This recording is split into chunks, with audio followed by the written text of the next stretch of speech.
आकाशवाणी नागपूर. हेमांगी कुलकर्णी आपल्याला ठळक बातम्या देत आहे.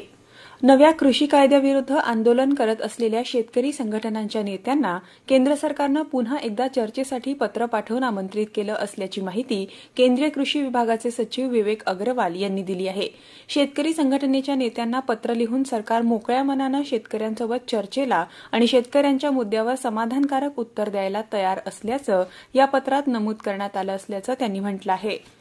माजी पंतप्रधान भारतरत्न अटल बिहारी वाजपेयी यांच्या जयंतीनिमित्त आज भारतीय जनता पक्षाच्या वतीनं सुशासन दिवस पाळण्यात येणार आहे. यानिमित्त पंतप्रधान नरेंद्र मोदी देशभरातल्या शेतकऱ्यांना दुपारी 12 वाजता संबोधित करणार आहे. भाजपाच्या सर्व जिल्हा शाखांमध्ये पंतप्रधानांचं भाषण दाखवण्याची व्यवस्था करण्यात आली असल्याचं प्रदेश उपाध्यक्ष माधव भंडारी यांनी सांगितलं. ते काल पुण्यात पत्रकार परिषदेत बोलत होते. पंतप्रधान किसान सन्मान योजनेअंतर्गत 18,000 कोटी रुपये निधी देशभरातल्या 9 कोटी शेतकऱ्यांच्या बँक खात्यात जमा करण्यात येणार आहे.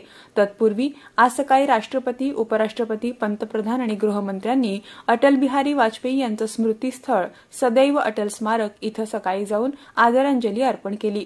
संसदेच्या सभागृहात आज पंतप्रधानांच्या हस्ते अटल बिहारी वाजपेयींवरील पुस्तकाचं विमोचन करण्यात आलं.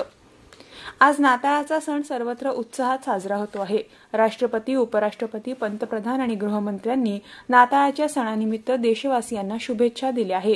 मुख्यमंत्री उद्धव ठाकरे यांनी देखील नाताळानिमित्त शुभेच्छा दिल्या आहे. सर्वांनी येशू ख्रिस्तांच्या प्रेम, करुणा आणि क्षमा या तत्वांचं आचरण करायला हवं असं त्यांनी म्हटलं आहे. कोरोना विषाणूचा प्रादुर्भाव लक्षात घेता नागरिकांनी गर्दी न करता साधेपणानं नाताळ साजरा करावा असं आवाहनही मुख्यमंत्री ठाकरे यांनी केलं आहे.